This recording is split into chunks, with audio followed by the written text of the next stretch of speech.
Dear Justin Fields, you need some help. Bad. And it's Victory Monday for the Indianapolis Colts and the San Francisco 49ers, which makes this family man very, very happy. Let's go.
On your mark, get set.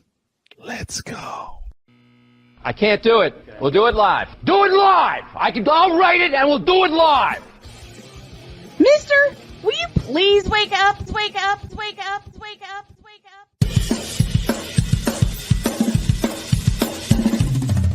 Good morning. Kevin Durant, you should have left California. This Bronxexual upset me in having to bring this teenage idiot from Wisconsin into a sports conversation. Are you really surprised the Cowboys are giving up on Ezekiel Elliott? Whoa. Hell no. Well, no one cares about baseball. Bitch, are you for real?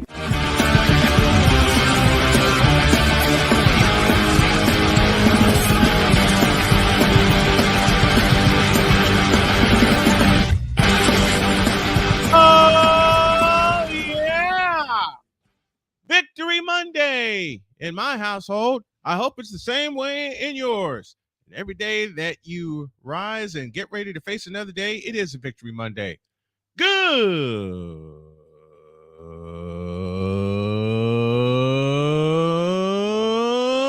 morning. Welcome to the Victory Monday edition of Snowman in the Morning. Glad to have y'all with us. We are presented by BetUS.com as well as Invader Coffee. And our feedback zone this morning is presented by Fanatics. There are a couple of things that I'm going to add to enhance the show. They will come into effect in October. And also in October, we will welcome a brand new affiliate, an audio affiliate that will carry the show. It's based out west, and I'll keep y'all posted on that station, or stations that are picking us up. You're interested in picking up the show, drop an email to snowmaninthemorning@gmail.com, or you can reach out to snowmanmultimedia@gmail.com. Got plenty more announcements, but we're going to get to the whip around, and it's presented by Fanatics.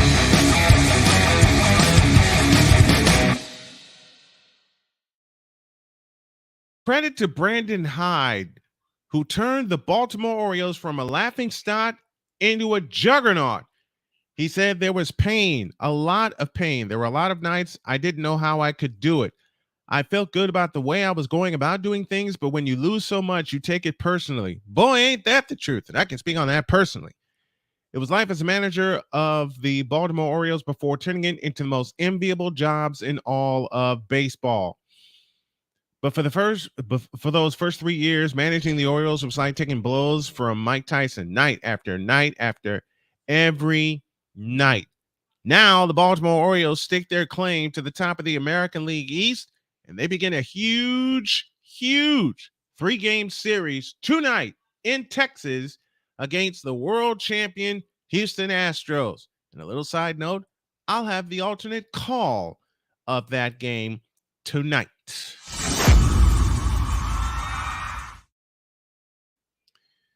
Well, The New York Jets got blown to smithereens by the Dallas Cowboys, 30-10. A rude welcome for Zach Wilson, which should tell you everything that you need to know. So since Aaron Rodgers has suffered a torn Achilles tendon, which has ended his season, and I hate saying this because I know I'm going to have Ryan McCarthy on a little later, the Jets are back to being the Jets. Oops. I really hope that changes, but I don't see it happening. I really don't see it happening. Meanwhile, the New York Giants came back from 21 down and beat the Arizona Cardinals 31-28. We got a lot more in the NFL. But for now, that's the Whip Around presented by Fanatics.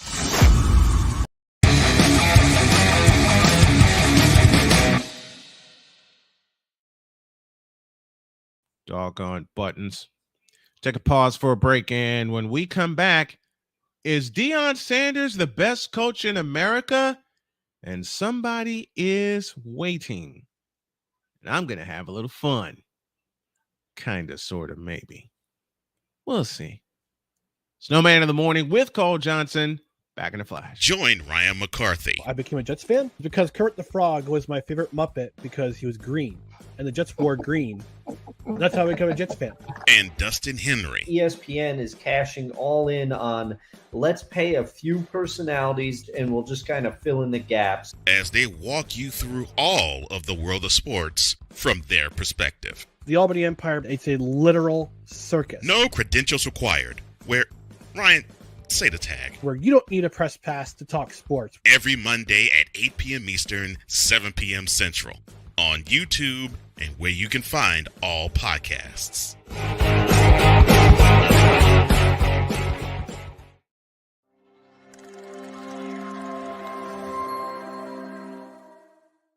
Everything Boston. I love you morons. New Kids on the Block, New Edition. Dear whatever the law firm is. Sincerely, the U.S. Supreme Court. Ben Affleck, Matt Damon. Go yourself again, Jason Whitlock.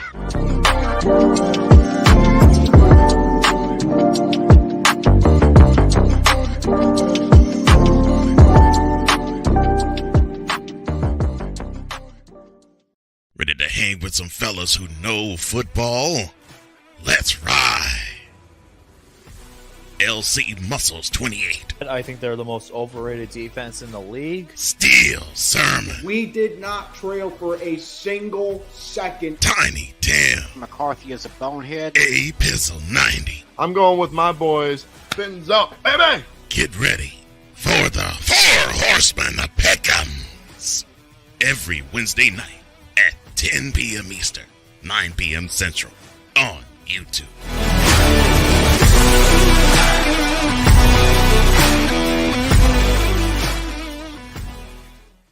Poppy J. You got the option to cry for the government. You got the option to protest. You got the option to keep buying. But this is also an option. Wise El Jefe. We're the first tech geeks. We're the first gamers. We're the first everything. Everything. Like Gen X's, we are the ones. BS3 Network proudly presents the crew from the New York boroughs who never wants that smoke. Nah, they want that fire. Poppy J and Wise El Jefe. Fridays at 9 p.m. Eastern, 8 p.m. Central. Check your local listings for your viewing and listening pleasure.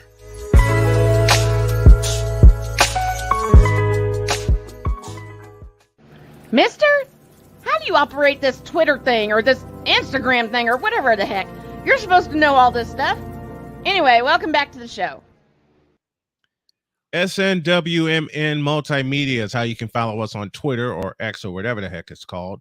And Snowman Multimedia is how you find us on all of our other social media outlets, including YouTube. And for those of you that are tuned in via YouTube, please hit that like button. Please hit that subscribe button. And turn on that notification bell so you know every time we go live or that we upload. A big welcome to everyone that is tuning us in via the BS3 network down in Texas and all points south and southwest. And a big welcome to everyone tuning us in on CSTV from Reno, based in Reno, Nevada, and all points west. Big welcome to WIRU DB in Chicago, WLEO in Baltimore, and WQEE 99.1 in Atlanta. So do me a favor, folks. You can start picking up there we go. You can pick up the podcast as it will relaunch today, and it will be available at 1 p.m. every day after the show completes. That shouldn't take me long to get all this done, and it shouldn't take me long to introduce this man.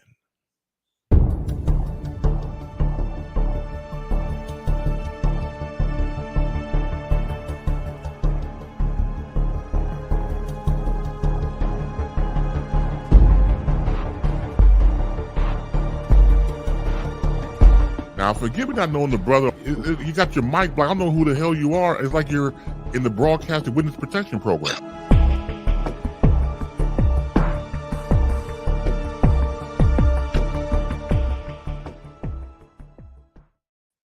Here's the Playmaker on the Invader Coffee guest line. Good morning, Playmaker. How are you? Uh-oh. Mr. Sallins, why are you shaking your head? Or dare I ask such a question? Good morning. Just go ahead and get it out. Just get it out your system. Go ahead and get it out your system. Just go ahead and get it out. Okay, dude, what is the matter? Once again, or dare I ask such a question? Why don't I give you the camera and let you get it out of your system? No, because I have Thursday to do that. Well, you can use part of it now. That's good. Ladies and gentlemen, this man on your screen here, who is the host of this fabulous show, his team has won 9 straight regular seasons over my team. 9 straight. And yet again, and every part of those 9 wins is always the second half that turns the game around.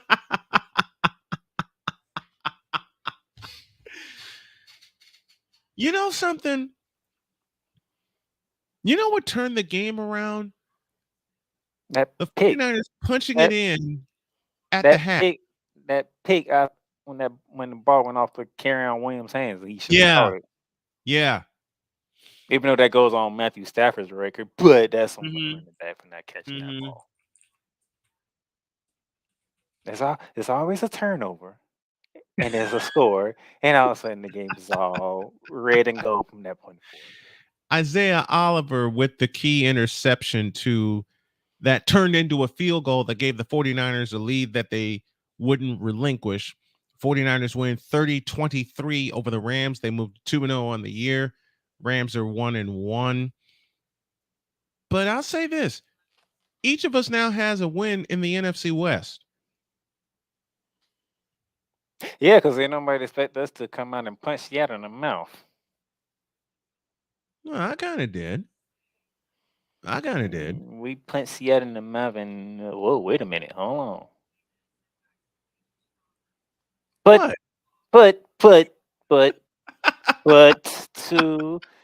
to my credit, and yes, sir. Snowman will be able to answer this question. Who did I pick to win that game anyway?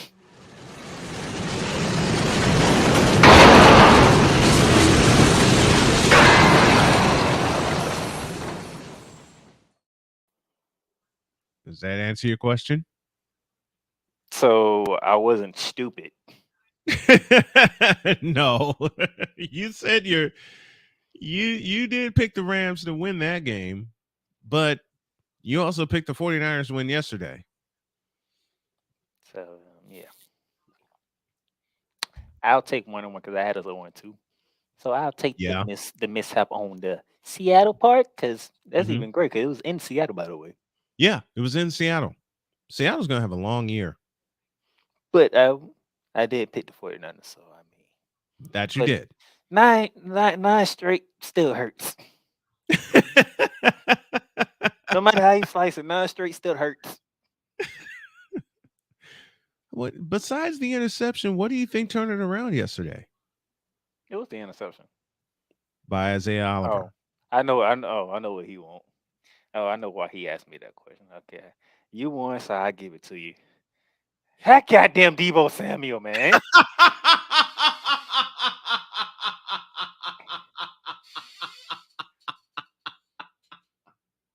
This man was a no-show in Pittsburgh. A no-show in Pittsburgh. He seen blue and yellow, was like, oh yeah, I forgot the season started. It's the I must score. For whatever reason, Deebo Samuel feel like he has to score against the Rams.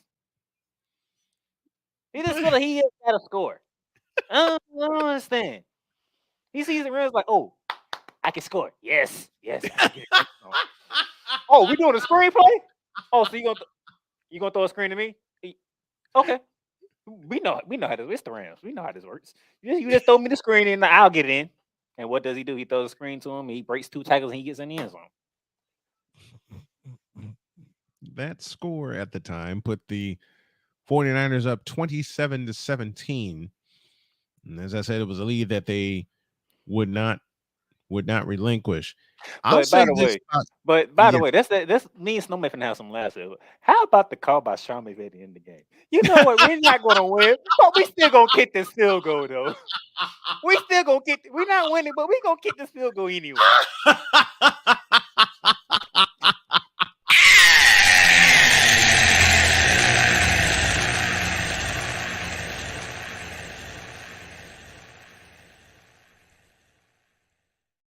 You might want to play that again because a lot of people took an L because of that field goal.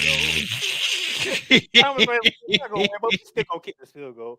We're gonna lose by a touchdown. We ain't gonna lose by 10. We're gonna lose by a touchdown. Which made everything a push.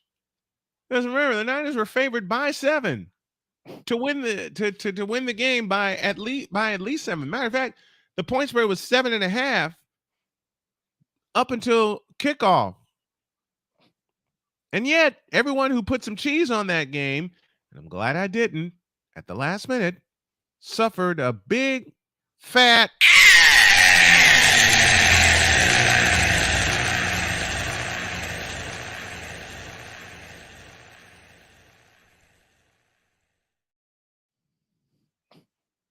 Now, I need you to answer a question for me. Okay. Ask your question, then I'll say what I'm going to say. Yeah. Go ahead. So I will say this, though. Without Cooper Kupp and what this offseason was, there's a rookie who set the record for most catches in the first 2 games of the season. He plays for the Rams. You took the question out of my head. Puka Nacua, 15 receptions yesterday. 147 yards. We talking the 49ers here. This is the San Francisco 49ers. Yep. And yes, I say their name for once on your show. You for real? I knew that was coming. That's why I went ahead and said it. I knew that was coming. Let me tell you something. Cole listened to the episode, right? Yes. You know what he does? He What messages me saying, I'm so proud of you. You actually said the team name in California. Really? You listen to the episode and you just want to say that you happy that I said their name? I subscribe to Ramley Talk. Okay. Did you like the title of the episode? Yes. Because, well, it is a nightmare. There was a bit of a sadistic side of me, thanks to my children, because I tell you what, the first episode that got me hooked to Ramley Talk was 2 years ago, week 18, when you went completely ballistic on Deebo Samuel. And then to why he asked me that question earlier. Because he knew Deebo Samuel scored, and so he wanted that out on me. God damn it. Deebo Samuel breaking 2 tackles on the screenplay for a touchdown. I will never forget. I can only imagine the look on your face. But what I did hear was you gritting your teeth when you had to say his name twice. And this guy did not show up in Pittsburgh. Am I lying? No, you're not. He did not show up in Pittsburgh. No, he did not. That's all I was looking at. I'm like, damn, they blowing y'all out. But Deebo ain't done nothing. Like, wow. I'm like, great. They are home opener next week. Great. Well, I'm not changing that pick. I'm going to stick with the 49ers on this one. Mm-hmm. They're a freaking nightmare, man. It's a nightmare when you have to see that red and gold on the other side. But by the way, yet again, to the credit of the Rams, Matthew Stafford threw for 300 yards. I don't think he has ever threw for 300 yards against that damn defense until yesterday. He has twice. Twice. He threw has for twice. 300 yards, and this is without Cooper Kupp, by the way. This is without Cooper Kupp. 2 games without Cooper Kupp. He has thrown for close to 700 yards. Mm-hmm. Now the touchdowns ain't for this. The touchdowns ain't there, but it's an interesting thing. It's an interesting thing going on so far in the NFL right now. Really? Yeah, it's very interesting going on in the NFL, and especially with week 3. Wait, oh Lord have mercy! Oh my God, I might have to check on Coach before I do Remy talk this week because week 3 is serving up to be a very likable win right about now. That I actually predicted on the season preview. There's one other name you have to mention. Hell no.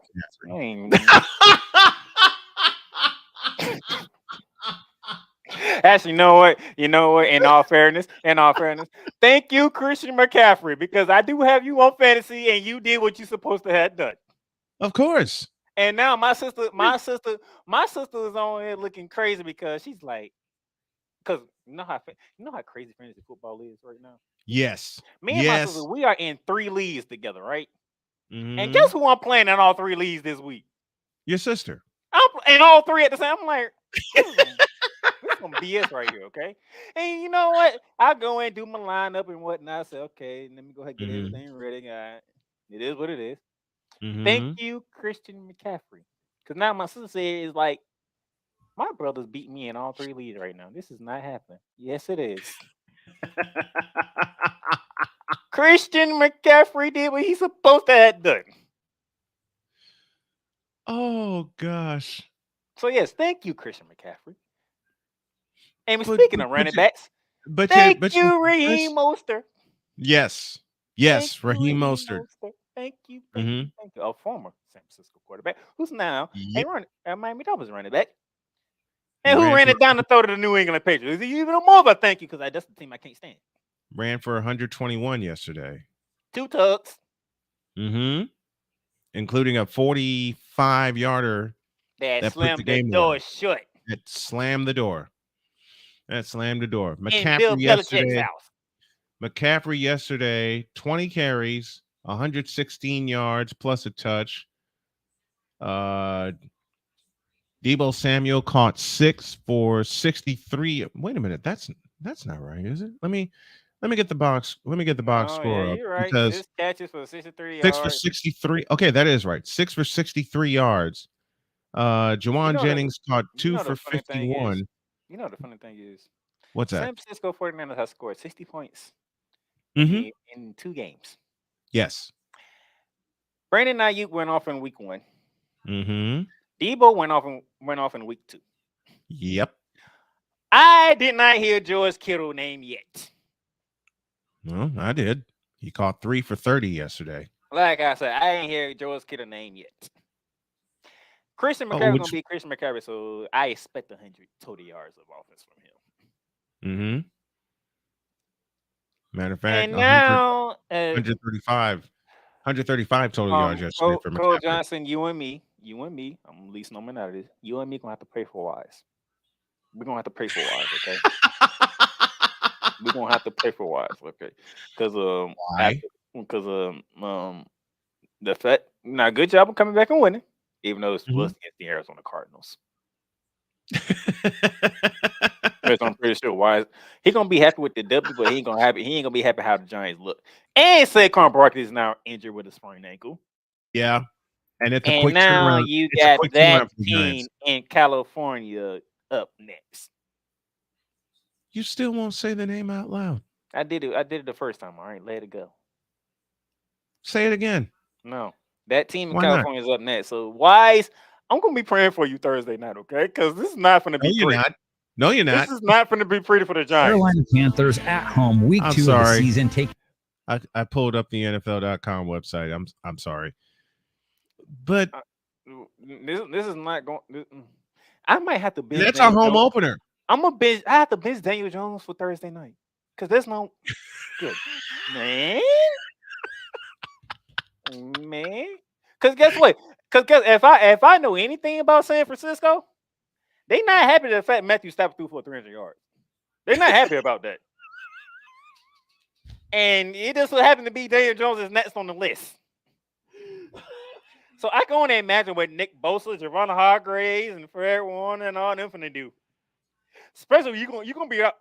Saquon is not playing Thursday. Just go ahead and get that out the way now. Saquon is not playing Thursday. He's not playing Thursday. So you're gonna be on Daniel Jones to be Daniel Dines, and he ain't gonna be nowhere near dying Thursday night. You're stupid. Stupid. So I'm just going ahead. Oh gracious! Wise, you're gonna be 1-2 after Thursday night. I'm just going to tell you that right now. You're gonna be 1-2. At least you ain't 0-8. So Drew Willingham, you have to eat crow on that because you said the Giants gonna be 0-8. They are 1-1, so you gonna have to eat crow on that for even saying that blasphemous. Gosh. And then when you done saying you're sorry about saying the Giants gonna be 0-8, you can go call the Arizona Cardinals and share them a new one because they the reason why your prediction didn't come true 2 weeks into the season. Oh gosh! By the way, speaking of the Sensei Drew, congratulations because I don't know how the Commanders walked out of Mile High with a W. Oh, I do. Oh, and by the way, that was a flag. John Payton was robbed again because of no pass interference call.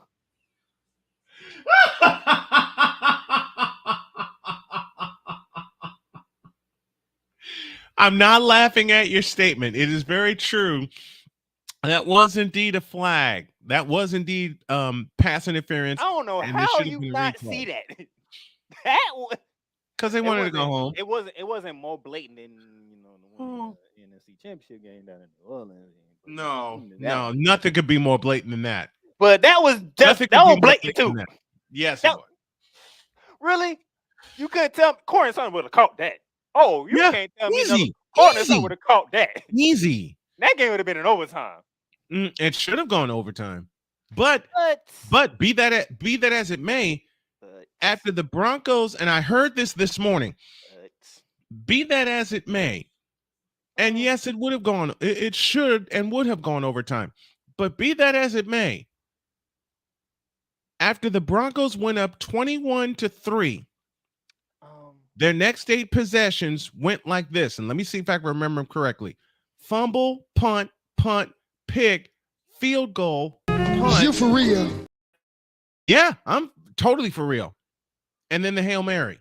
But they should okay, listen, okay. You can focus on offense, but and then I will Broncos. When you hear different Broncos, you hear defense. They didn't play any. You gave up 35 points to Sam Howell.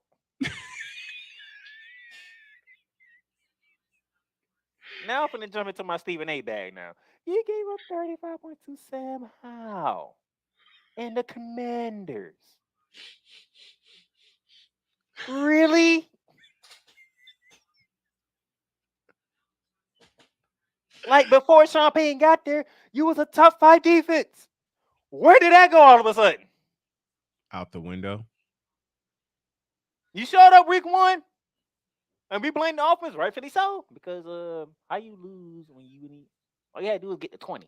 20 would get you a W against the Raiders. As the Buffalo Bills. True. They surpassed 20. Yeah. And beat the brakes off the Las Vegas Raiders. Beat the daylights out of them. Now, Taylor Rapp might be getting suspended because you shouldn't even hit Devontae Adams the way that you did. But that's another story for another day. That's another story for another time. But you put up, as he said, you was up 21-3. So you gave up 32 points. Mm-hmm.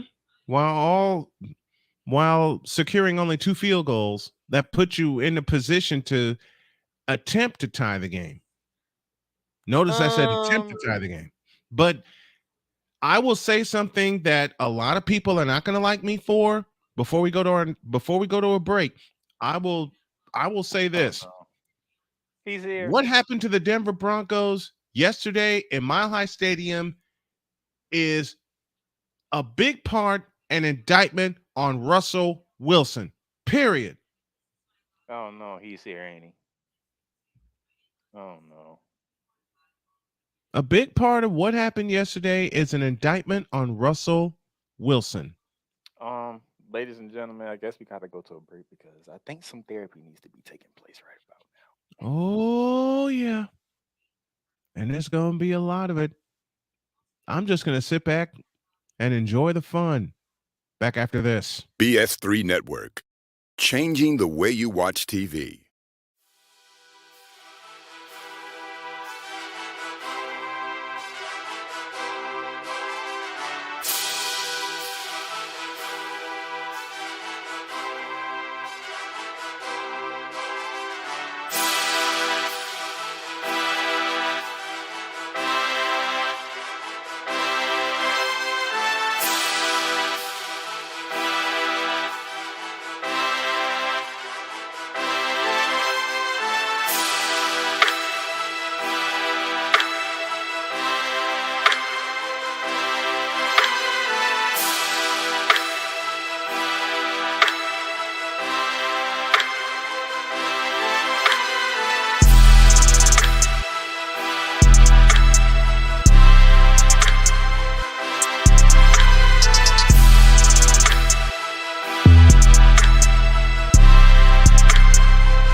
This is Snowman in the Morning.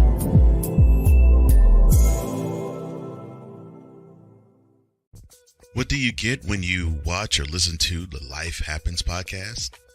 Well, I'll let them tell you.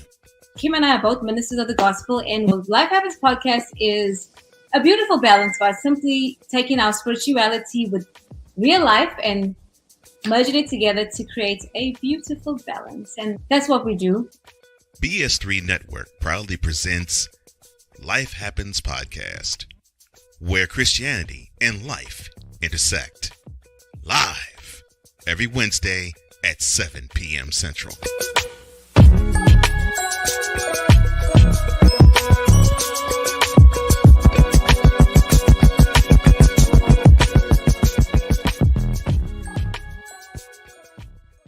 Here's an important message from the Diabetes Solution Center. Do you like pricking your fingers to test your blood sugar levels? No one does, but it's important to maintain your health. And now, by wearing a small remote device called a continuous glucose monitor, or CGM, you don't need to prick your fingers anymore. It's easy to use and helps you make more accurate diabetes treatment decisions. If you are testing your blood sugar 3 or more times daily, injecting insulin, or using an insulin pump, call the Diabetes Solution Center right now. And if you have Medicare or most major insurance coverage, you may be able to get a new CGM at little to no out-of-pocket cost. Shipping is free, and we'll even bill your insurance company for you. If you are testing your blood sugar 3 or more times daily, injecting insulin, or using an insulin pump, call the Diabetes Solution Center right now to learn how to end the painful finger sticks and get your own continuous glucose monitor, or CGM, at little to no out-of-pocket cost.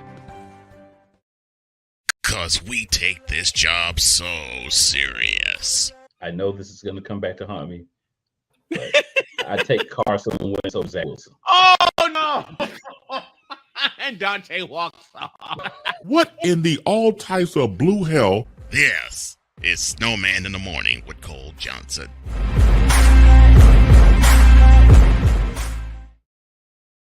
7:40 after the hour. The Playmaker is here, and though I've had some already, I'm going to get some more a little bit later when I start driving and when I go to Indianapolis.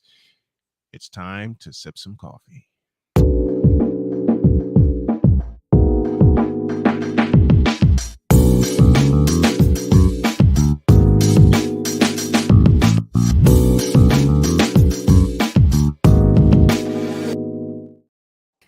Ryan McCarthy is here with us as he is every Monday morning. Good morning, my friend.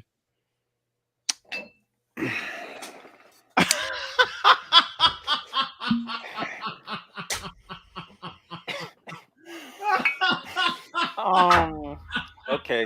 So I don't think I need to ask how your Sunday went. Let me highlight a comment that Victor said, since we kind of flip segments. We'll talk Deion Sanders at the top of the second hour. And can Well, actually, no. I want to talk Deion Sanders in this hour in this segment too. Okay. Because I watched that interview. Can we get Ryan a pillow so he can lay back and let everything go? Because Playmaker, I will. I'll do you one. I'll do you one better. You're lucky I'm a Christian, because I would be going off right now if I. Hey, trust me. The first thing I had to do was face music with this guy. How you think I feel? What did I do? What did I do? It's a nightmare for us. Well, I asked, but yeah, I don't know why you're saying that team from California, because your team's from California too. When I say that team from California, everybody knows who I'm talking about. Everybody knows what I'm talking about because they know I'm around. The Los Angeles. When I say that team from California, they know who I'm talking about because I'm the only team in California that keep beating us. The Chargers? I say beat us. I ain't say. Hey, this is YouTube. This is family friendly, sir. Don't expose yourself on camera. Wait, this is Hey, OnlyFans. This is Victory Monday. Okay. You the only one that got a victory. Yeah. Actually, both teams in my household got a victory yesterday. I was gonna say, how's Dr. K feeling after that Colts win yesterday? Aside of a bit of a where's Coach Johnson? Aside of a bit of a tummy ache, she's feeling great. Where's Coach Johnson? Because that's a button I want him to hit. He's behind the scenes. That's because you brought up the Colts winning. Like that was a bye week. You know something? Oh, speaking of Chargers, I can't believe I'm going to say this aloud, but I'm starting to change my mind about Anthony Richardson. Don't ask. Don't. I'm dun. I'm not surprised. Wait. Not surprised. Do it again. Play. I got it. I'll have to do it. I'll have to do it again. I got to wait for my sounds to come up here. And okay. I will say this aloud and borderline proudly. I am starting to change my mind about Anthony Richardson. I have a few reasons for that I'll outline later. All right, let's hit this. You listen to me. I told you he would be a Jalen Hurts. He just got to work on the accuracy. He's going to win games. That he is. This is coming from a Gators fan, folks. Exactly. Oh, and then I get to them tomorrow. Oh Lord. Say that for tomorrow. Oh Lord. Okay. Did they win this weekend? I'm gonna say that for tomorrow. Okay. Two things we're gonna hit. Let's get the first part. Let's get the first part out of the way. First of all, what's the brew? What's the brew this morning? Besides Macallan 12, Death Wish coffee. Am I seeing this correctly? Okay, I got the desktop up and running. So am I saying this correctly? The Jets ran the ball 16 times yesterday. They ran the ball as many times as they had possession. Yes, 16, just about 16 minutes. Yeah. But I see that Tony Pollard ran the ball 25 times by himself. Mm-hmm. So you telling me Tony Pollard had more carries than the entire Jets? I need you to press a certain button because there's a certain coordinator I want to put on the hot seat today. Oh boy. Oh boy. Somebody about to get roasted right now.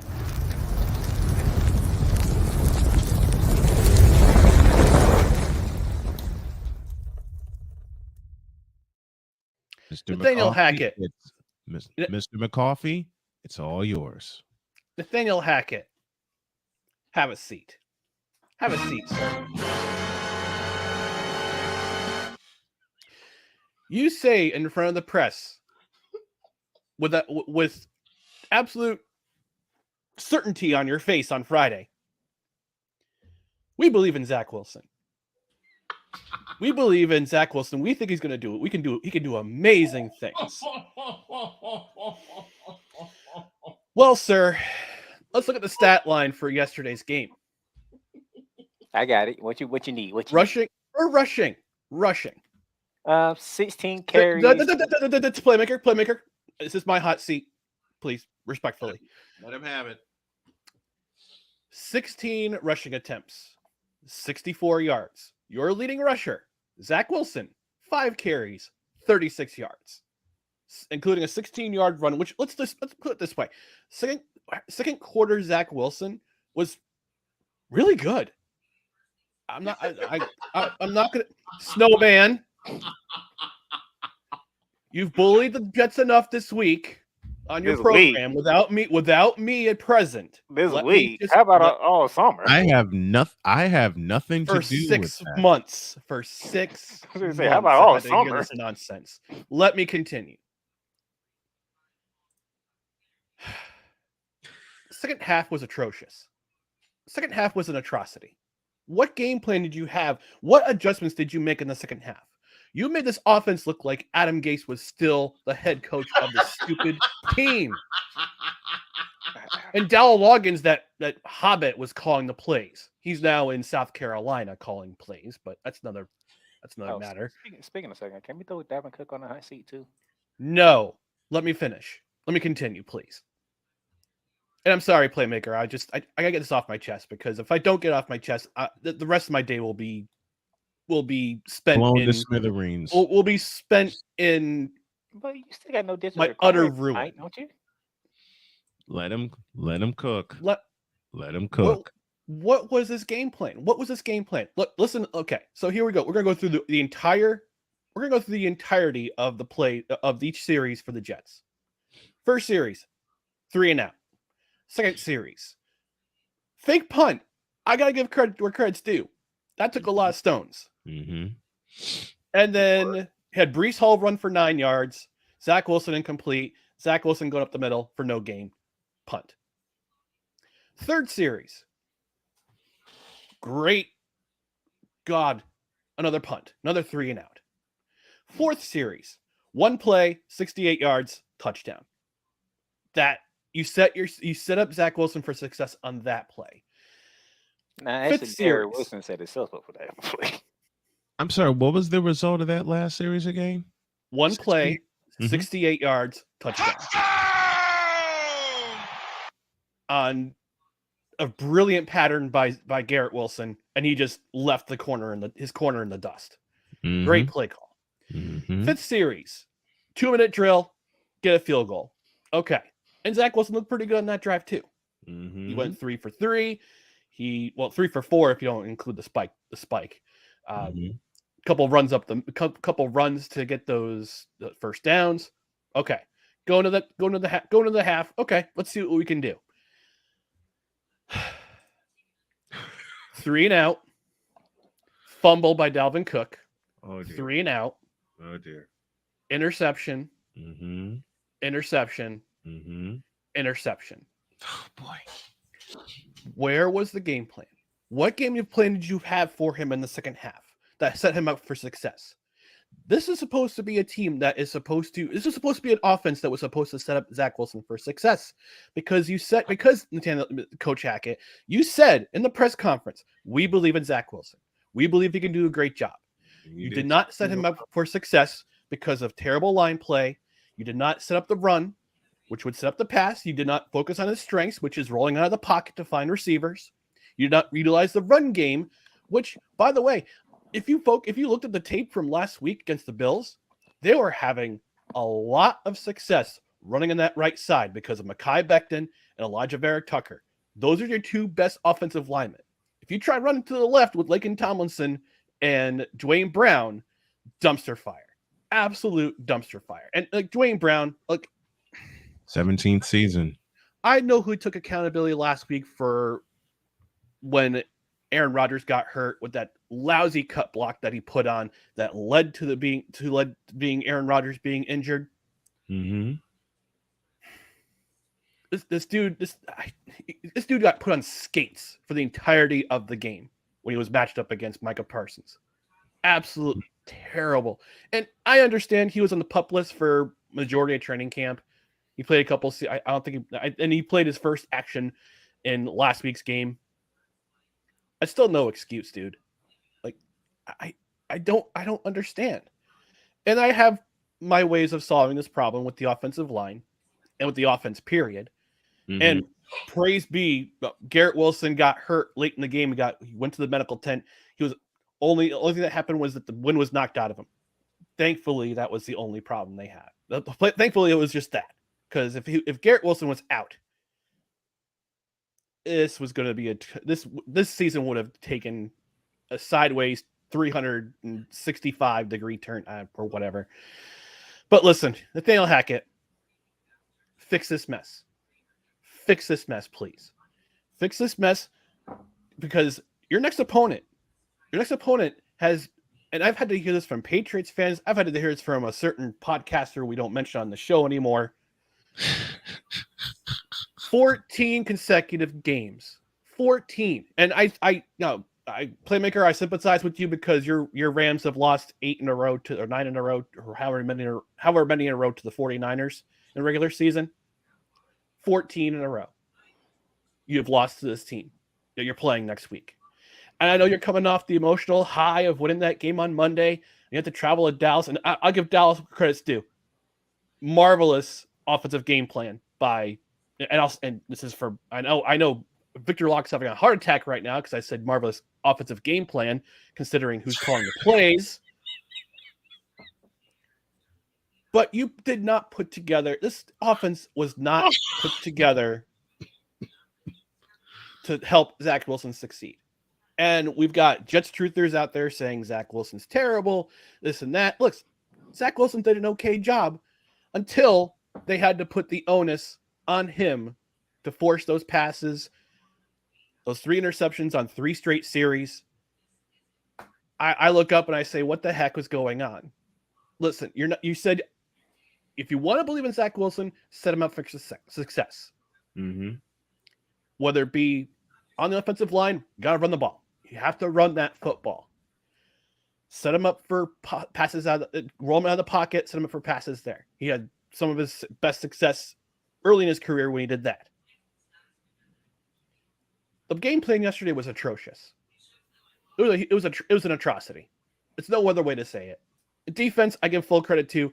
They played their nuts off for however long they were on the field, 40-something minutes. Mm-hmm. But this game plan offensively was ghastly. And if they don't change some things, if they don't go back to their bread and butter, which is the run game, this season's we're in for a long season. So, Nathaniel Hackett, you can cool yourself off now. I'm done.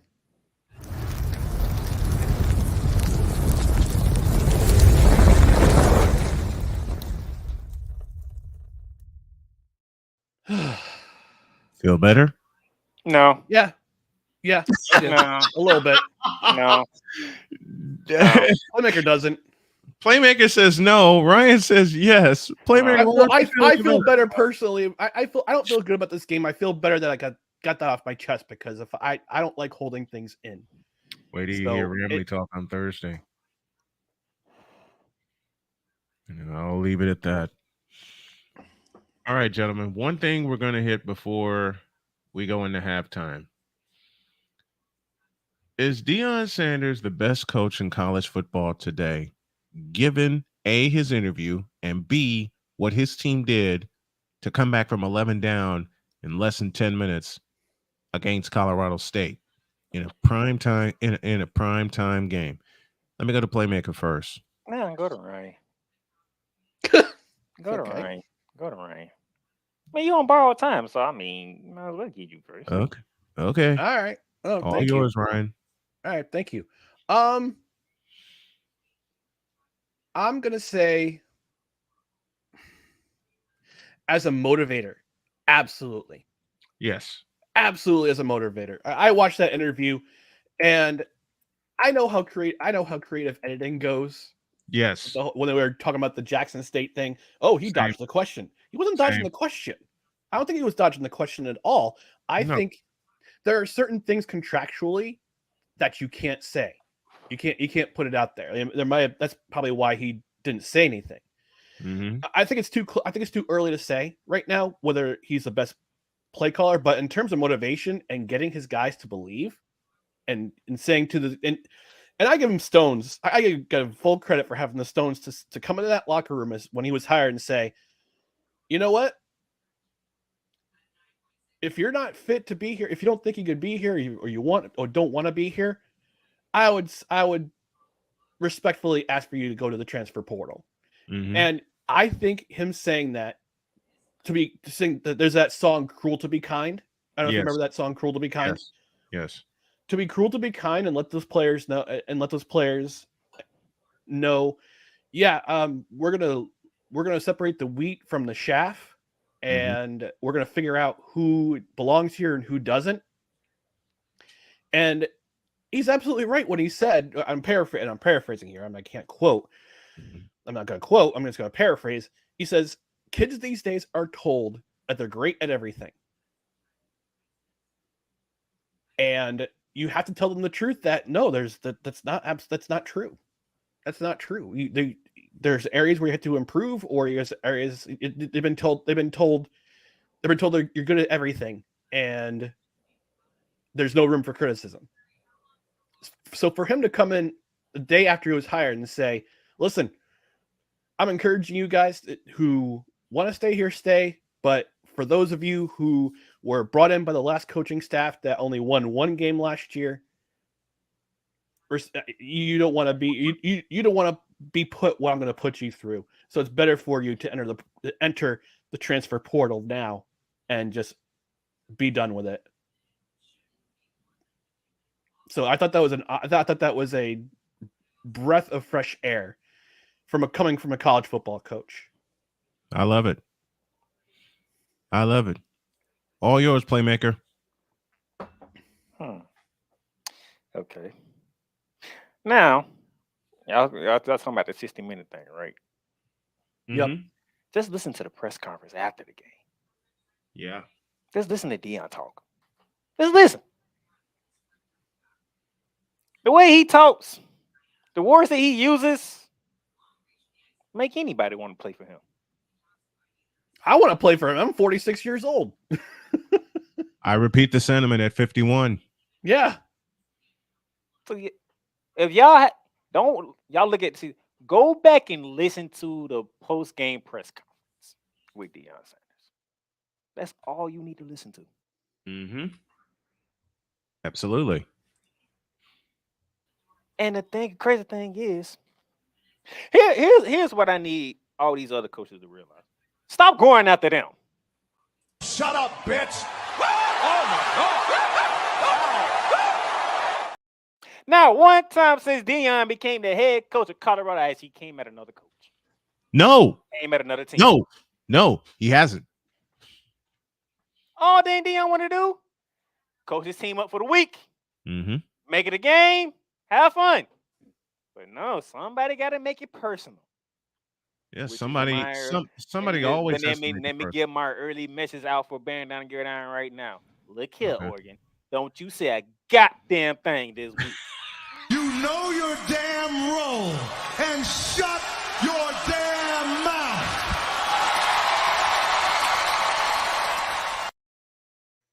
I dive deeply more than that on Wednesday. But shut up. Close. Quick introduction. Folks, please help me welcome my executive producer, one of my best friends, and my partner on Snowman in the Morning with Cole Johnson, the man, the legend in charge of Call Sports with a Z. Ladies and gentlemen, Cole Johnson. Good morning, sir. Wow. Thank you, gentlemen. Just a minute. And Playmaker. In the words of Joe Buck. Wait. Jack Pardon Buck, me as I stand up and applaud. Let's do it again. Jack Buck's coming to mind, and this is for one of the fellows. Stand up and applaud. Wow. This is for one of the fellows who has stuck with me, this project, and everybody within it. Pardon me while I stand up and applaud. Wow. Thank you, gentlemen, and Playmaker. Wow. Wow. That's a wonderful introduction. Gentlemen and Playmaker? Wow. Well, Playmaker did stand up nor applaud, so that's why I said that. Shame. Oh, his flower's coming tomorrow. He just don't know it. Oh boy. My fall in what? I said your flowers are coming tomorrow. Oh, flowers. Oh, okay. I was about to say. Thank you, sir. And don't nobody know what's going to happen tomorrow. But I figured there's a spot for you tomorrow that you can enjoy, and that I get to sit back and enjoy. I'm waiting. I'm ready for that. Well, thank you, Playmaker. I'm ready for that. See, this is how we honor those we love working with, those we love being with, because though most of the time we're only here for 120 minutes, it's a big influence and gets us through the bulk of the day. So if I don't tell you how good he is, he don't know what's going to happen tomorrow, but I know he stays ready, so he never has to get ready. Thank you, Bianca Belair. That's right. You know what? You know what? The EST of Snowman in the Morning. You know. Thank you, Ron. You know what's influenced. Oh, you're cool too, Brian. Gracias, amigo. Touche, Ron. Cheers. But all right. But here's the thing, though. So what's the brew this morning? Fermented potatoes. So cool. Now listen. Now let me ask this question: How many people knew where Boulder, Colorado was in before Deion got there? Actually, I did. I mean, well, we all did, but your question is valid. Most people don't. But your question is valid. Did you see how many people was at that game Saturday? 60. Yeah, you would have thought all of America was there. Yep. The last 2 weeks. Let me go further. Let me go further and piggybacking off of Pat McAfee question. How many people can identify Colorado on a map? Well, we can, but that's another good question. Your question, Ryan, is very, very valid, and you're right. Yeah. And you're right. How many people in this? How many people in this generation can identify where Colorado is? Part one, and part two, where Boulder, Colorado is, and three, if you're really into it, and if you're really into college sports, you will also know that Boulder, Colorado, is basically a suburb of Denver. Is a suburb of Denver. Mm-hmm. And by the way, forgot to mention, Deion Sanders is another one of the cavalcade of professional athletes who have come through the capital region area of upstate New York. Indeed. Had a cup of coffee with the Albany Colony. Minor leagues, right? Late 80s. Yeah. I'm about to say minor leagues. The AA affiliate. I want y'all to understand, this team was 1-11 last year. Last year. And they've already tripled their win total in 3 weeks. In week 3, Big Noon Kickoff did back-to-back shows there. College Game Day came there. The Rock is the guest picker. Tucci and Rob Congrats is on Big Noon Kickoff. The Pat McAfee show is live on Boulder. And they playing Colorado State. Mm-hmm. So you know where all the attention is going to be this Saturday, Eugene. That's know. Mm-hmm. And what's shocking? It'll be all in Eugene. What's even more shocking is that I was gonna say you're wrong on that because the game of the week is not in Eugene. The game of the week is not in Eugene. I didn't say the game of the week. I said all the attention. No, That's the difference. Because week 4. Oh my! Did you not see week 4 slate? Man, week 4. Let me tell you this right now. Read it off. Read it off. Read it off. Actually, before I know Ohio State, Notre Dame were playing. I know. Go ahead, sir. Before Playmaker goes off, I have to run. Yeah, you gotta go. But I gotta go. But thank you for having me on. No credentials required will be on Wednesday this week at 8:00 p.m. Eastern.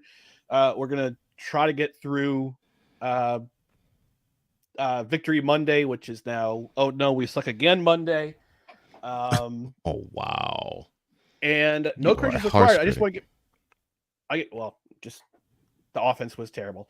I just want to end. We're at 291 subscribers currently, so we need 9 people to get to 300. I want to try to get to 500 by the end of the year, because we want to get monetized too and be eligible for monetization. So even if you don't watch, at least subscribe, and that way people will know about our channel, know about our programs.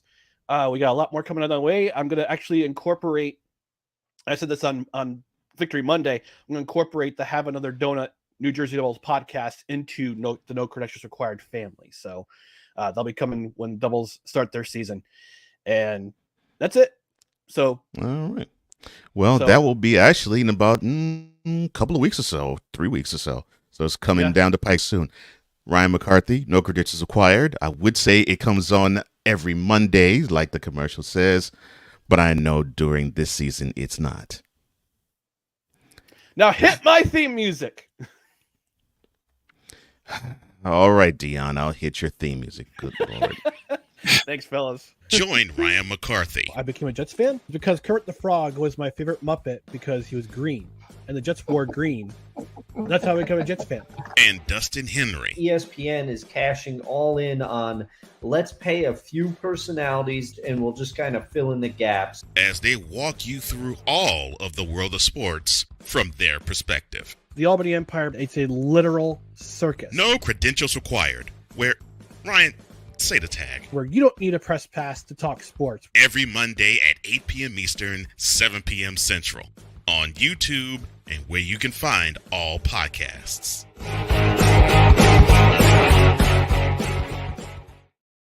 $53.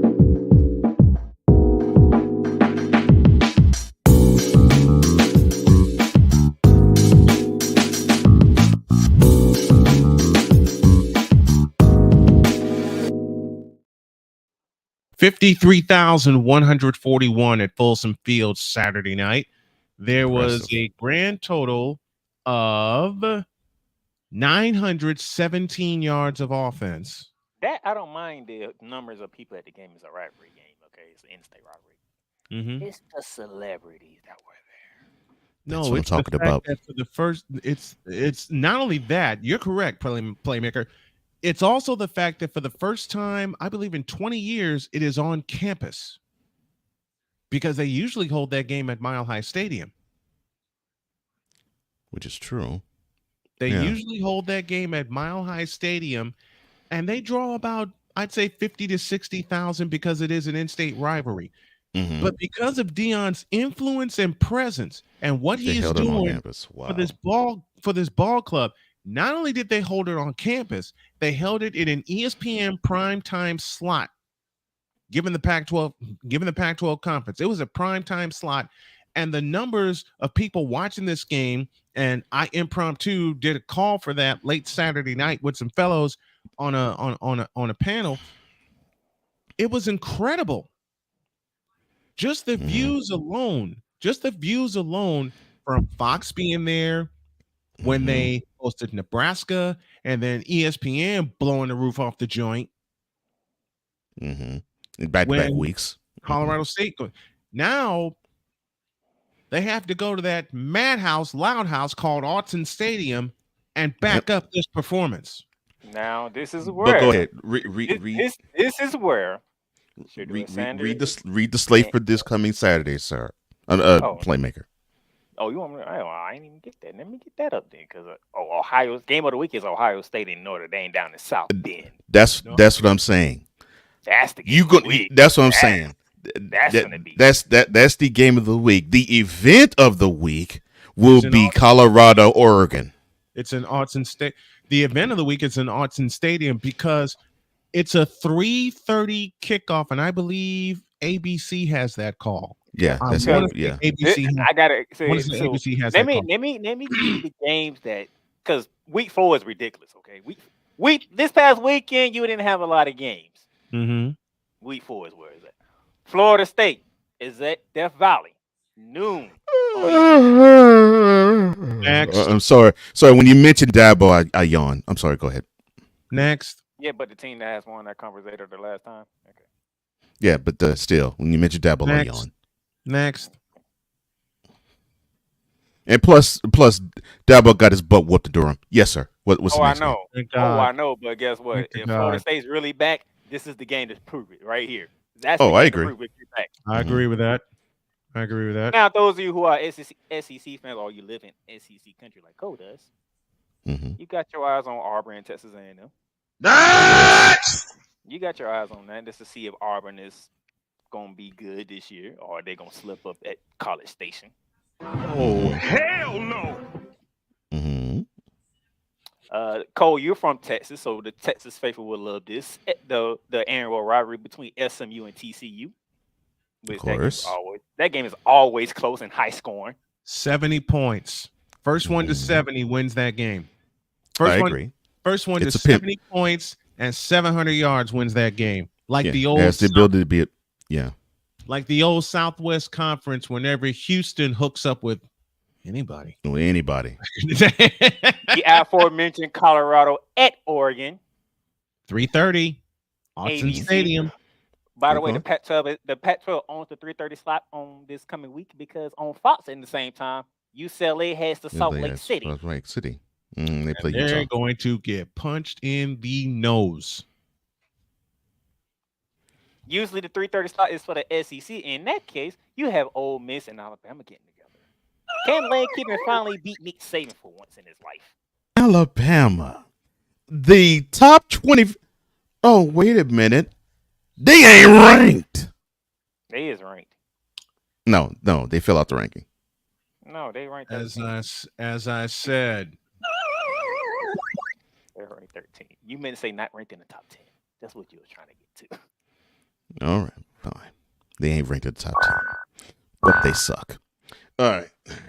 Next. Now, 3:30 for the Big 12. BYU, Kansas, battle of unbeaten teams in the Big 12.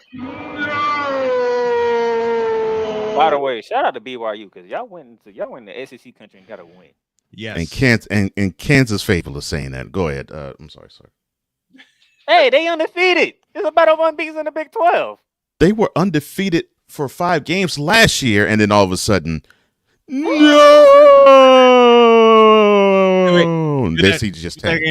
Do that again. No. And their season tanked. I mean, did I not come on here and say that was going to happen? Nothing for you. Did I not come on this program and say that was going to happen? You did. You did. Yes, you did. And you can say it again because it will happen again this year. It will happen this year. Let's go to the primetime slot starting at 7 o'clock. Pac-12, Fox, Oregon State, Washington State, the last 2 members of the Pac-12. Oh, good Lord. Oh, man. Did you just say good Lord today? Yes. Yeah, they give me cures to insomnia. I'm sorry. Go ahead, sir. Texas, if you're back, we're going to find out when you go to Waco. 7:30. Oh, they're gonna Baylor, really? They're gonna blow the piss out of Baylor. Next, Baylor. How many times have you seen this when Texas is supposed to beat somebody down and what ended up happening? I agree with you. Being a Texas fan, I agree with you. They take in.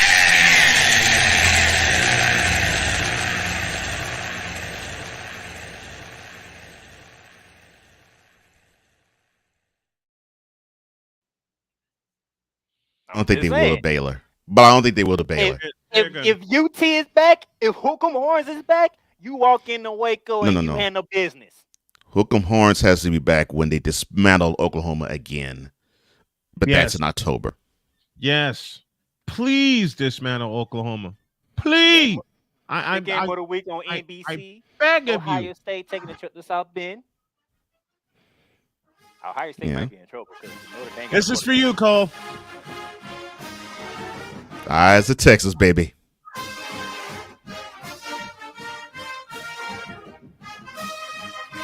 And Cole, you'll be proud of me when I say I'm a believer, baby. I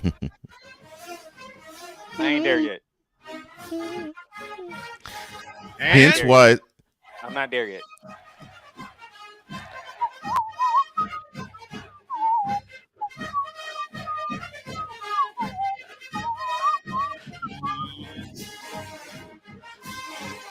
Ooh, I can't tell how many times I've heard that song. Why didn't you play that last week after they beat Alabama? I cannot tell how many times I've heard that song. You should have played that last week.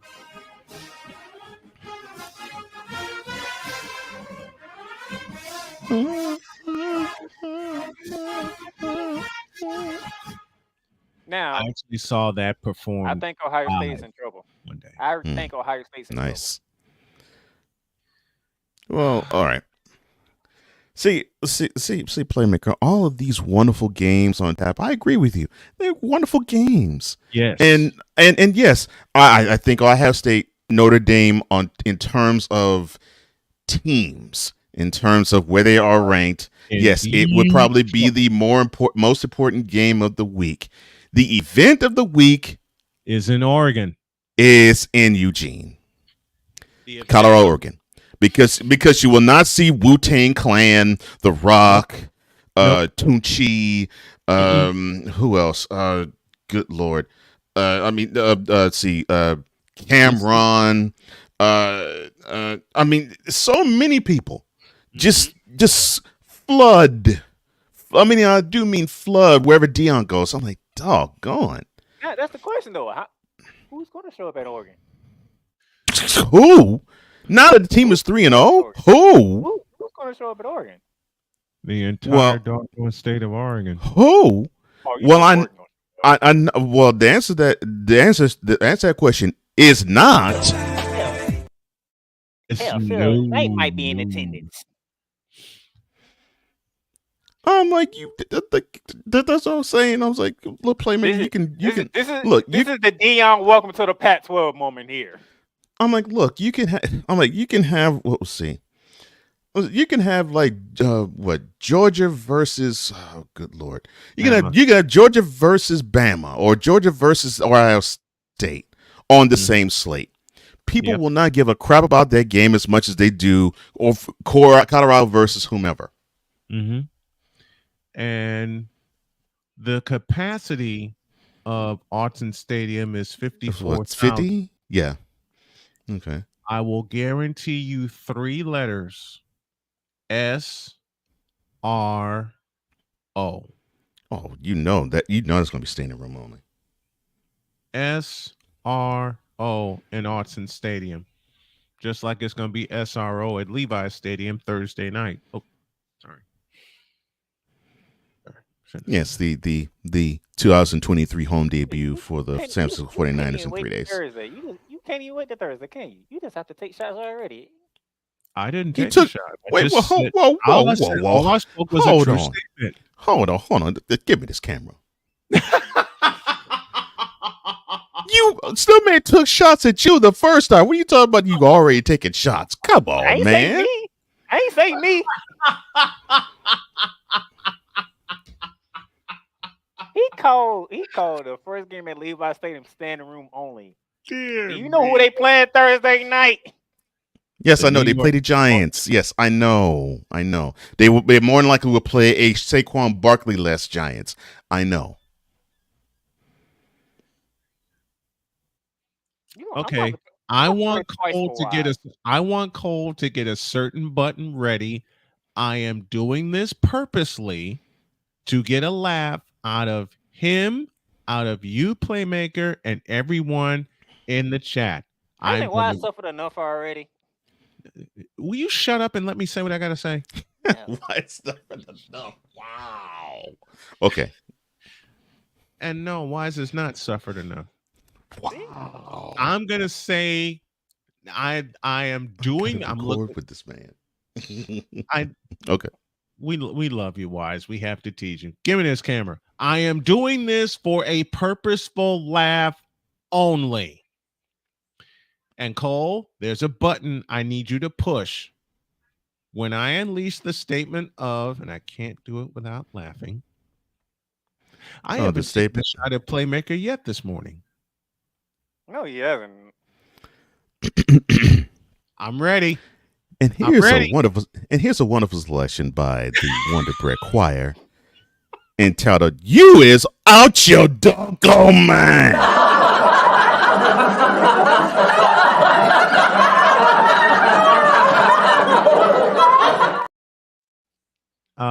Wrong button. It applies, but wrong button. No, that's not the wrong button. I wanted to do the sanitized version. Oh, you wanted to do that one? Yeah, Okay. I'm going to do the sanitized version. No, Okay, now fair enough. the visceral Now, reaction of that would be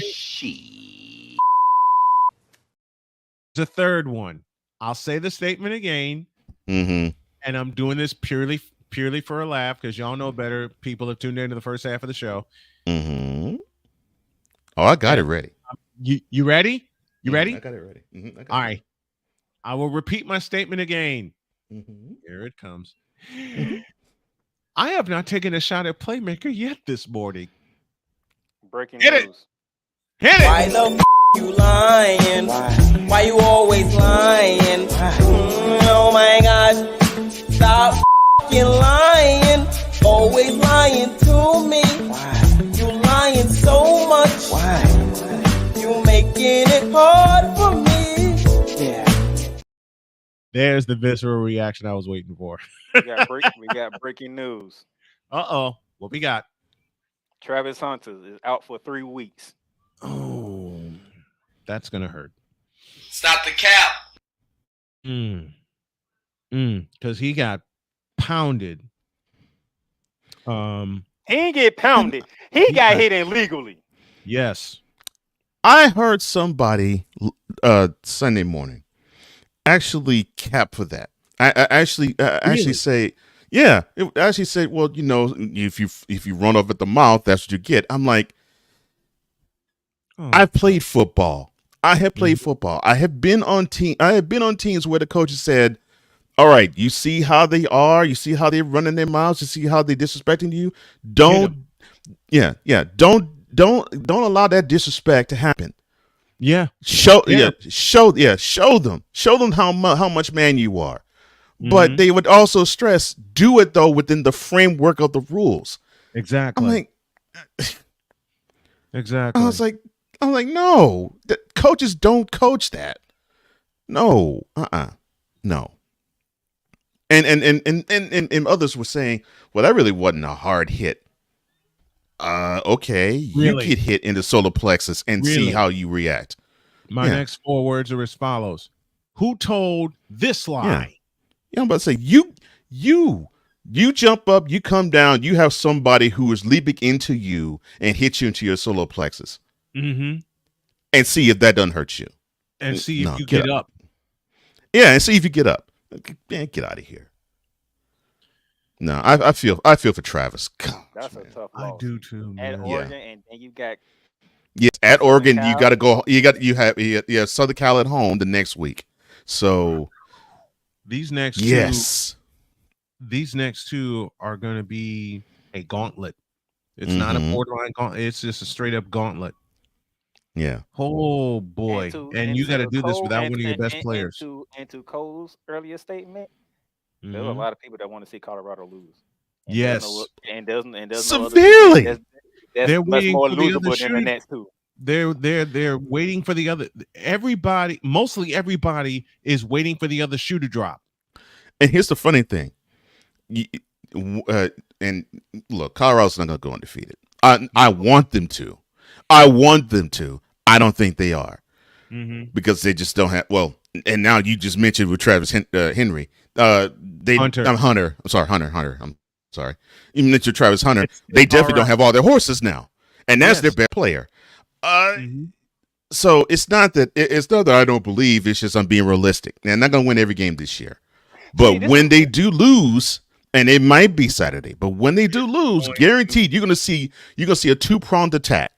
The ones from the fair skinned that they don't like how Deion operates, and they don't understand that they think that he's all arrogant and has this bravado and it's all about him, and it's like no, it's not all about him. It's not. It's confidence that he wants his players to take up on and exude. He basically it's like I'm leading by example, but you're not seeing it. But that's okay. No. You don't have to see it. But his players do. That's who really matters. Then on the other end, you get the Negras. Yep. See, I told you his fool should not have left the HBCUs. He should not have left Jackson State. Look how he left them high and dry. They were saying that Saturday night when Colorado was down 11 with less than 7 minutes remaining. They were saying that Saturday night.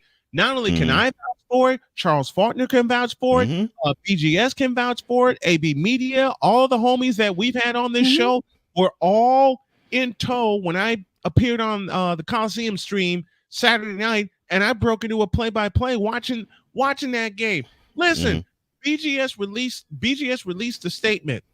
He said a statement when there were less than 3 minutes remaining, and Colorado State was up by 8. Yeah, they were up 8 then. Yeah, up by 8, 28-20 at the time. And I'll never forget what BGS said after a timeout when he said, "Quote, no, open it, do it right, open it. This is from Massachusetts. Open it. All right. Quote." The gynocracy is partying right now. Close quote. If there was a way that I could love BGS more, I would try to find it. That is awesome. He's on the doggone money, because it was funny how because I was seeing the criticism too. Yes, but it was funny how when Colorado came back and won. All that criticism right gone out the window. Yeah. I'm like, doggone. And 54,000 people stormed the field. Yeah, went ballistic after the final play. And matter of fact, I had a little fun backing up that statement, because BGS also said the entire state of Mississippi was watching that game, expecting Deion to fail. Yes, until the end of it. That's all I'm saying. The whole state of Mississippi partied until the end of that game. And you know the crazy thing is, they have a 3:30 game. Yes, that means everybody's watching. Oh yeah, it's an afternoon prime time. It's an afternoon prime time. Yeah. You have to me. Yeah, you could say that prime time is a prime slot, but it is to a degree. But to me, for the Pac-12 for sure, and college football at large, to me, the 3:30 slot on Saturday is the biggest slot you can have in college football. I mean, and it's been that way. They put that game at the same time as Ole Miss and Alabama. Who cares? And you know, Austin Stadium. No, you don't care, but you know this, Snowman. When it comes to 3:30. The SEC's getting that's watched. SEC game. That's SEC territory. Yeah, SEC probably will get watched, but it won't get watched this Saturday. Not like that. Gonna be on Oregon and Colorado, because now that's right. All eyes are on Eugene, Oregon. Here we go. All eyes are on Eugene, because you have a lot of people who love them, and you're gonna have a lot of people who hate watch. You did what you did in non-conference. Now it's conference Yeah, play. now it's conference play, Now and it's- not only it's conference play, it's a team that will be basically considered to be the Pac-12 champion, hey, along with USC, which is their next opponent. Hey, read this, Cole. Do the honors, please. Please Okay. read this. Mississippi was singing, "Oops, upside the head." I said, "Oops, upside the head." I said, "Oops, upside the head." I said, "Oops, upside the head." BGS said the gynocracy was celebrating, and this came with 2:57 left. And I kind of echoed the old. Hey, I'm gonna be honest. I'm Don't gonna be mean that honest. I don't want to. I The kind of said. Pac-12 had taken over 3:30. Mm-hmm. Because a lot of people Well- flip back and forth between Utah and UCLA too. No. Because No. they're gonna want to see Utah. Because Utah is the back-to-back defending champions of the Pac-12. Listen. But again, it's not the event that No, I'm saying that Colorado flipping is. back and forth between the two I Pac-12 games. kind of echoed a song, Cole, that you love echoing, and I'll start it, and y'all will finish it before we go to a break.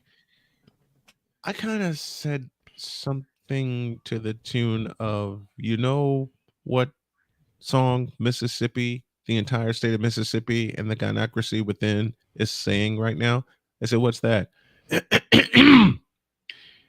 Use the troll. Troll. Use the troll. Troll. Use the troll. I said that he's a troll. And I gotta play the clip because BGS got in on the fun. Let's take 2 minutes and come back, and we'll finish up with some Spivey. Cole, I gotta play this for you, but I'll do it after the show. Let's take 2 minutes, and we'll come back, and we'll have Spivey notes for the first time in a couple of weeks because of my goof up. Back after this. That's cold.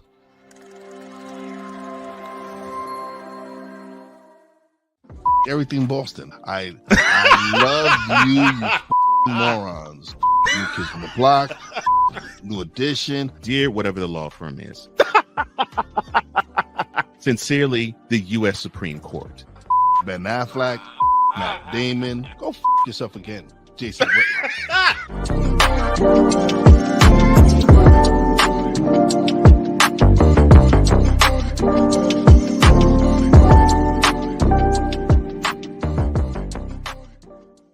Ready to hang with some fellas who know football? Let's ride.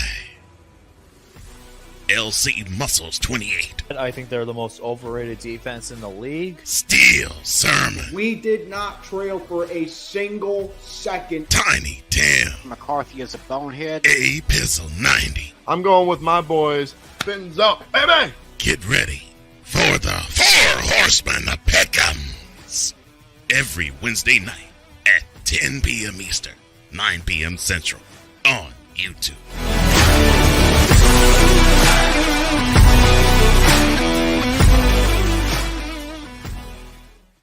Poppy J. You got the option to cry for the government. You got the option to protest. You got the option to keep buying. But this is also an option. Wise El Jefe. We're the first tech geeks. We're the first gamers. We're the first everything. Everything. Like Gen X's, we are the ones. BS3 Network proudly presents the crew from the New York boroughs who never wants that smoke. Nah, they want that fire. Poppy J and Wise El Jefe. Fridays at 9 p.m. Eastern, 8 p.m. Central. Check your local listings for your viewing and listening pleasure.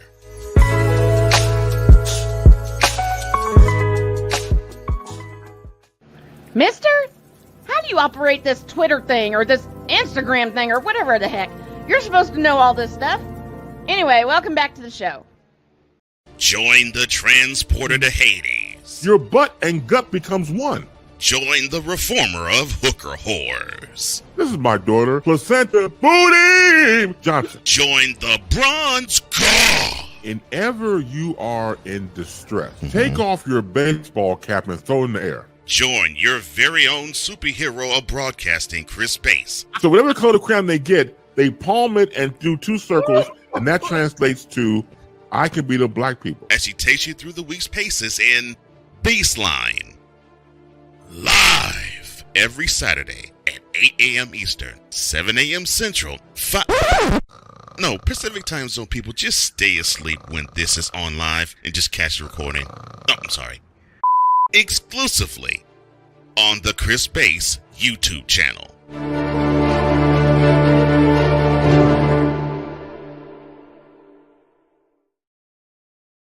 You a fool. You know what the bad part about it is? You a damn fool. You know what the bad part about it is? What? He still ain't done. No, he's not. Still ain't done.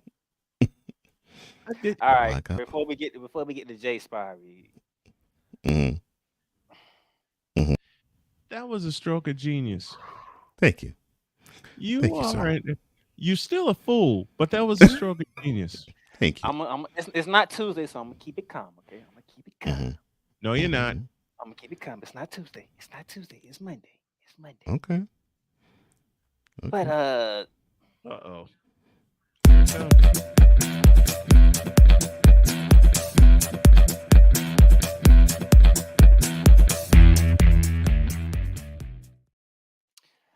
You are a friend on Facebook posted something earlier today. Oh no. No, it's not about him. Not about him. Oh no. Not about him. But Mr. Will Stein posted something, and it had me thinking. I'm like, I might need to bring this up on Snowman, because this is a very interesting thing right now. Uh-oh. Now, Cole, open it. I'm gonna read it verbatim. Oh Lord. Quote. Chargers 0-2. Charger fans, we'll be fine. We have Justin Herbert. Coach Tracy Marks, burn the Steelers to your head coach. Bengals 0-2. Bengals fans, we'll be fine. We still have Justin Herbert. We still have Joe Burrow. Quotation mark. Burrow tweaked his crab in week 2. Hopeful for a full recovery. Close quotations. Vikings 0-2. Viking fans, we have Kirk Cousins. We're doomed. Yet Kirk Cousins has thrown for 708 yards, 6 touchdowns, 1 interception through 2 games. Close it. Yeah, he's doomed because the defense sucks and they don't have a running game. Close quote.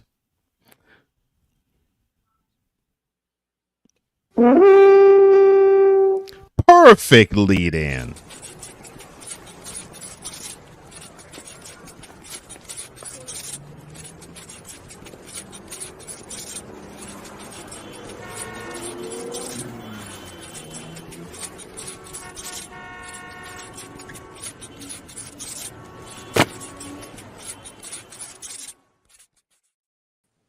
Spivey joins us this morning from North Carolina. Good morning, Jay. Good morning, gentlemen. How are you? Doing good. How are you, man? Doing well. Why is there a doubleheader tonight? Well, they've been doing this the last couple of years. It's just a way to keep up the TV viewing for Monday Night Football. They're just not You doing remember- it in week 1 no more. They're doing it Yeah, I was about to say. I was about to say they used to do it in week 1, right? Where you used to have like a East. They had like East Coast game and then the West Coast game. Yeah. Yeah. The one thing I don't like about it is the fact they do it at 7 and 8 rather than. I get the staggering, but they ought to do it at like 7 or 8:30. Because I mean, you're still in the first half of the first game when the second game's starting. Right. Because, And it's on the same network, even though different stations, but it's on the same network. I'm gonna be honest. You have Saints and Carolina on the early. Enough said. NFC South. Enough said. And then you have the Browns and Steelers going at it.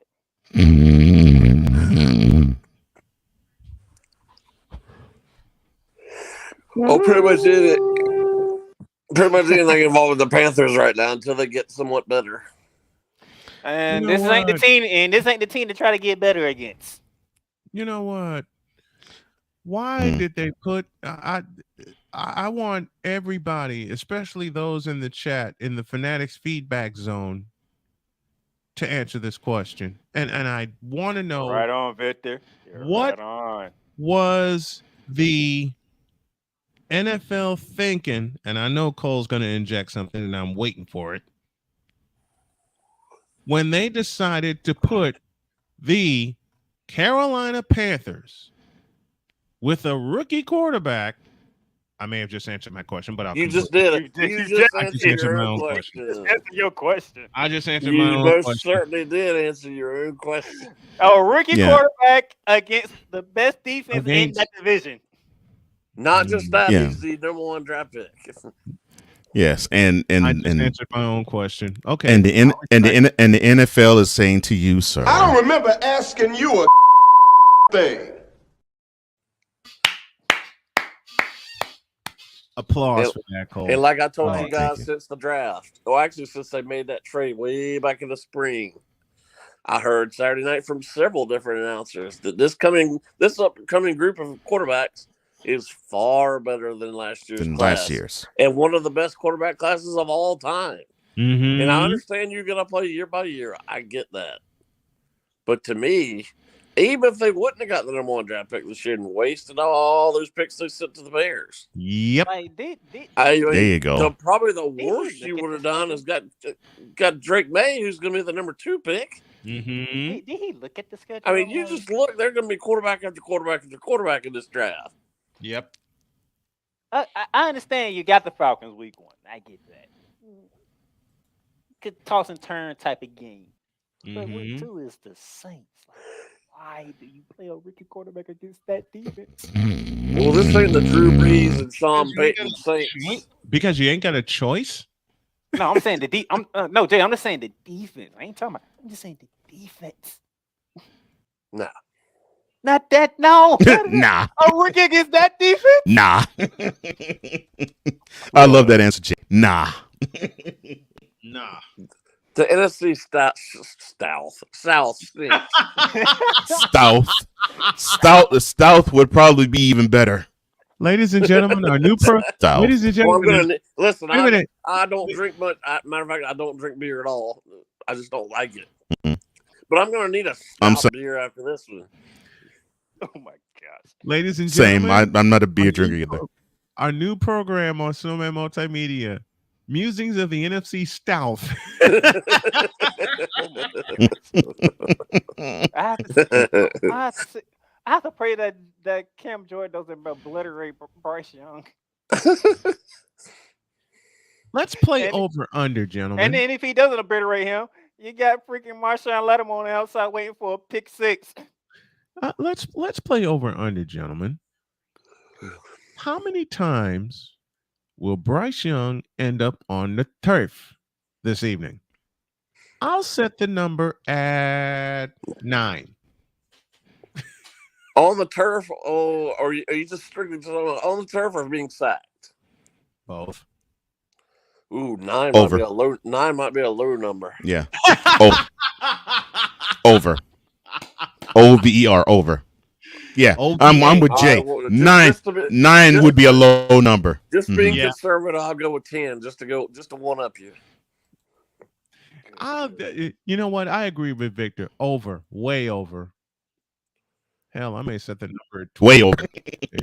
If he's running for his life, and just gets tackled. That's one that's on the ground.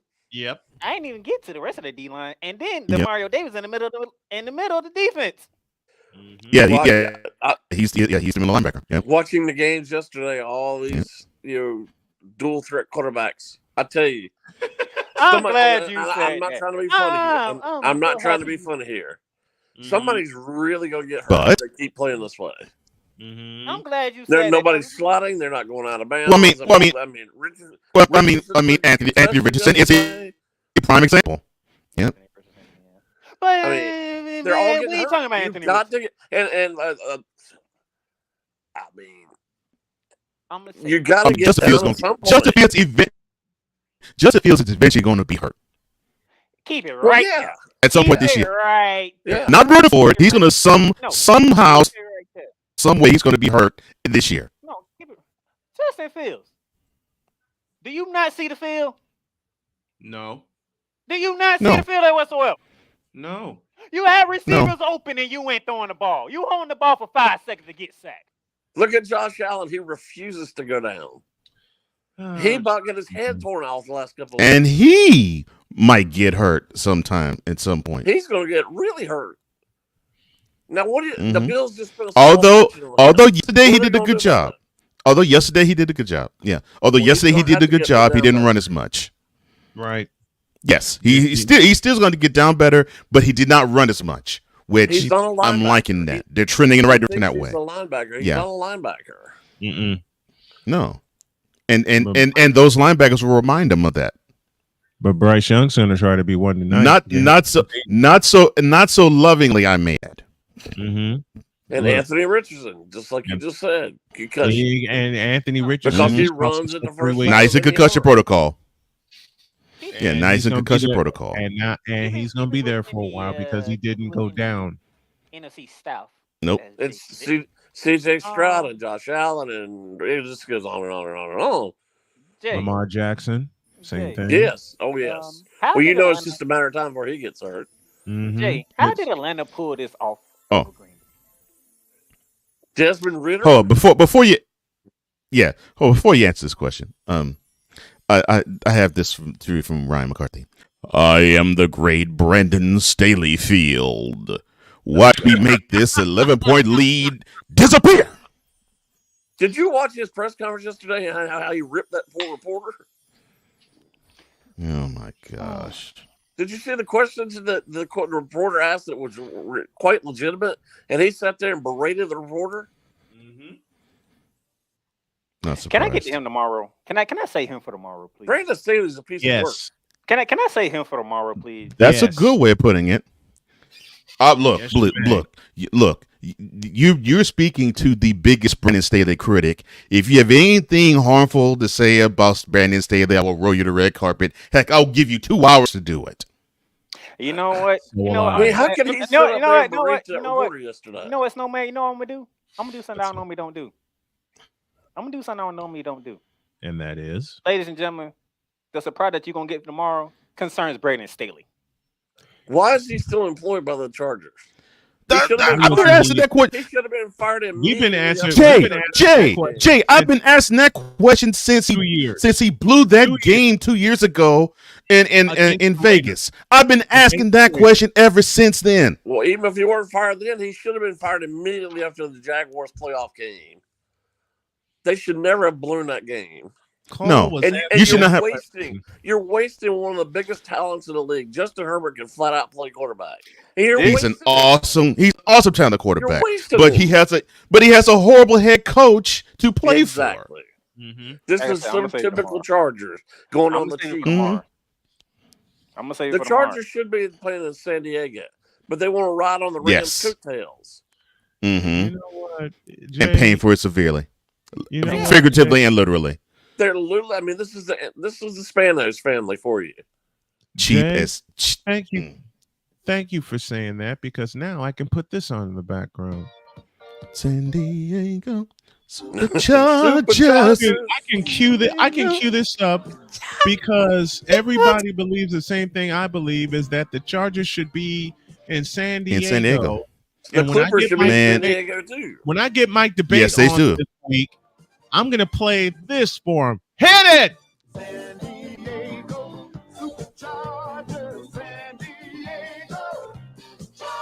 Chargers.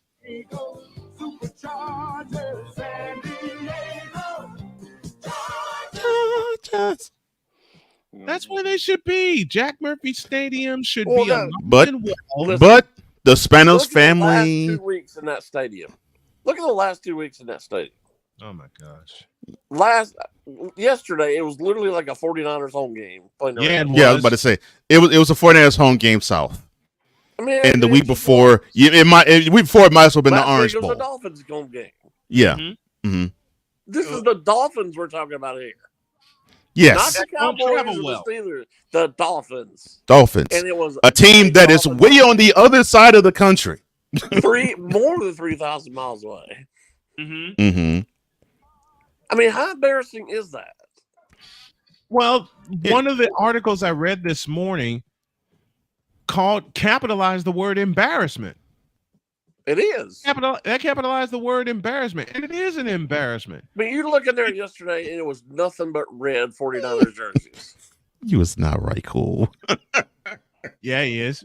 If you ask me, Oh my gosh. If you ask me, the Chargers ain't been the same since a certain governor became governor of that darn state. Oh God! Go Chargers, go! Shut up! Don't make me. Now I have to find that soundbite and plug it in. Find a lie. I'm gonna have to find that. I'm gonna have to find that soundbite now. Find a lie. I loved it though when he said that, and that's the point. No lie to be found. But yeah, to your point, Jay, about that, the Spanos family, cheap AF. If there ever was an owner that was cheap AF, you have a city that would have done anything you wanted, but you wanted to push for more, and you wanted to push for the people to pay for a stadium in a place where the county said, no, you're good where you are. In fact, we will fund a new stadium. How about near Jack Murphy / Qualcomm? How about near there? No, I wanted near Petco downtown. I'm like, why, man? Why? Are you that cheap? I totally get why the NFL wanted a team in LA. I mean, it's the second largest city in the country. I get that. Oh, I do too. But it's clearly I will say it again. It's clear that both of them are the wrong teams. Both of them are the wrong teams. I said this for 2 years. Cole has been with me on this program, and many people have been with me on this program when I've said it. The two teams in SoFi Stadium should be the Rams and the Raiders. Well, that's probably true. And when the Raiders saw Rams and the Raiders, but when the Raiders saw that the Chargers wanted to move 130 miles north, they're like, okay, well, fine, screw you. We're going to Vegas. Let's go back to SoFi. Speaking of SoFi Stadium, here's the attendance yesterday of yesterday's game. Attendance was probably wonderful. Really? 74,742. It's the Taj Mahal Stadium. Really?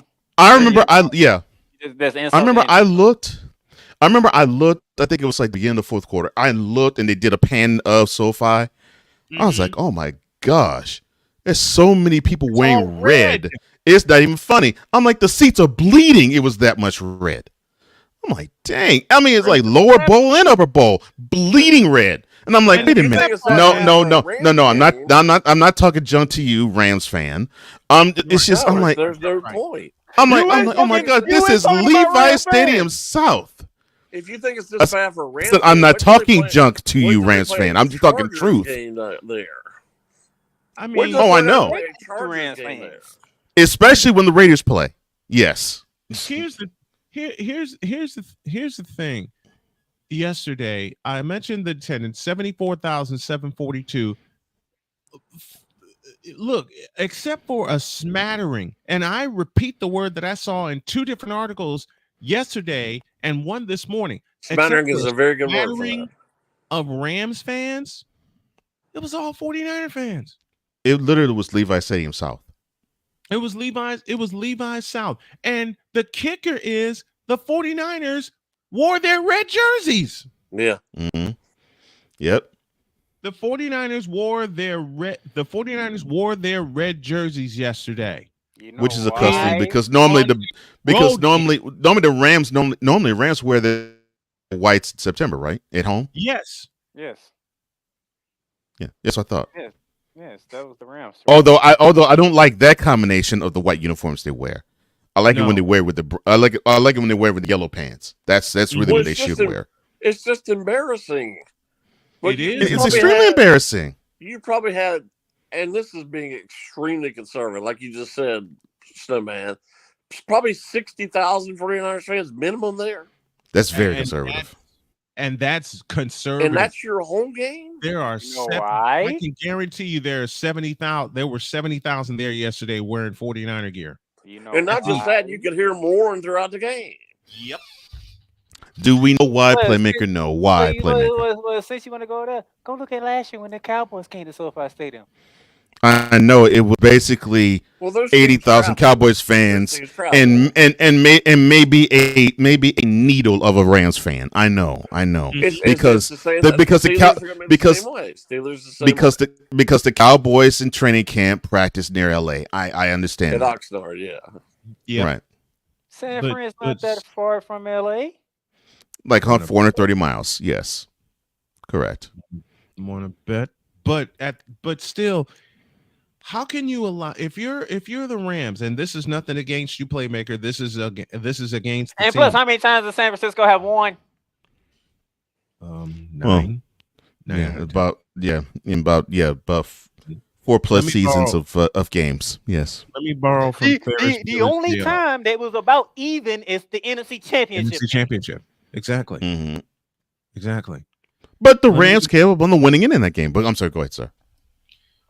Let me borrow from Ferris Bueller's Day Off, one of my favorite movies. To answer your question, Playmaker, 9 times. That's how many times. That's why I titled the episode the way I did. You made a statement in the Pacific Northwest, but you got the nightmare coming in. And I remember that. Or and Shanahan owns McVay. Yeah, Shanahan does in the own regular McVay. season. I don't know what it is with the regular season. I have no idea. You can't even ask me why this is. I don't have any answers or why Kyle Shanahan owns Sean McVay in the regular season. I have no answer. I got no answer either. McVay has it. I don't think McVay has that answer. You know the best, besides the NFC Championship game, you know the best game where Sean McVay could have beaten Kyle Shanahan? 2 of them. One in 2020 where the Niners won on a walk-off, and then the year before that when the Rams were up 14-3, but then they allowed the 49ers to come back and snatch it. Yet again, second half. Well, like last year, I mean, I know First half, oh my God, this is going to be a great game first half. I know the Eagles went to the Super Bowl and they had a great season last year. Yes. But had Purdy not gotten hurt, I'm not so sure the Niners wouldn't have won that game. I'm pretty certain they would have won, and it would have been a lower scoring game. Well, that game was a non-game after he got hurt. It was a terrible game after. Yeah, it was over after. I mean, when you can't throw the ball a yard and down the field because your elbow is literally torn off. Mm-hmm. I mean, that's a problem. And then they had no backup quarterback whatsoever. Because the backup got hurt.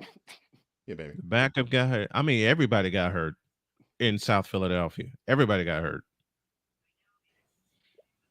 Well, let me say. It's just, I don't understand why I mean, I get why the Rams want to be in LA, but I do not get why the Chargers want to be in LA. I don't understand it.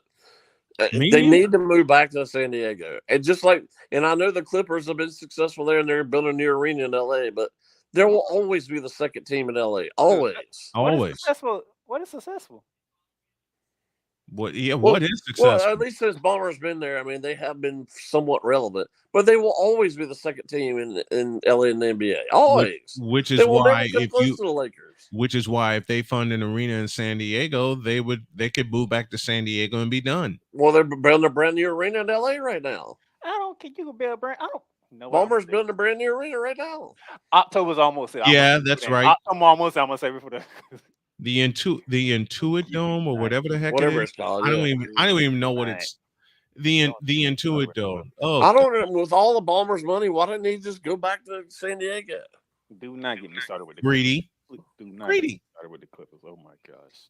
He's one of the richest people in the world. Mm-hmm. Why are you building in LA? Because he wants a piece. He wants a piece of that pie. He thinks he can win a championship in LA with that team. Well, they're not going to win with Kawhi. No. Or if Paul George, no. He can't stay healthy. Neither one of them can stay healthy. Part 1 and part 2, they don't have talking about, pieces. Do you think they care about this new load management rule? No. $1 million for him is pennies. Oh, Playmaker. No, I'm 74. So, do you think the Clippers can win it all? No. I'm 74. I'll answer that now. No. I'm 74.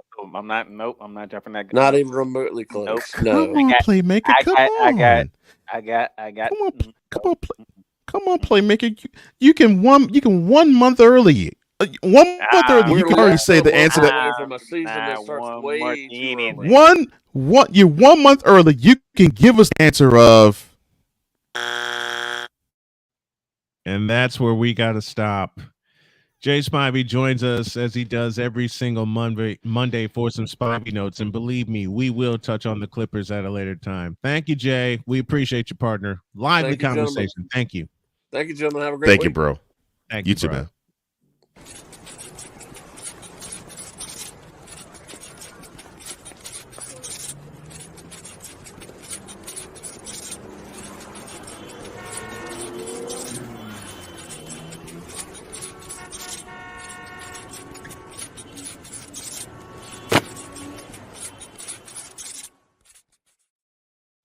question Playmaker, the real question is Playmaker, how the many Fanatics first I'm gonna feedback get zone. Clippers. For the Playmaker, the Fanatics feedback zone, and our wonderful executive producer, Cole Johnson. Have a great day. God bless. Remember to make your next move your best move. And always remember, if your dreams don't scare you, and they're simply not big enough. Dream big, do bigger. We are. We Tune in hope y'all are too. tomorrow. Tomorrow's gonna be fun. It is. We are out of here. And- we'll see y'all tomorrow. And God your bless dreams everybody. may have, God bless, and your dreams may have you stay there. Cause we take this job so serious. I know this is going to come back to haunt me, but I take Carson Wentz over Zach Wilson. Oh no!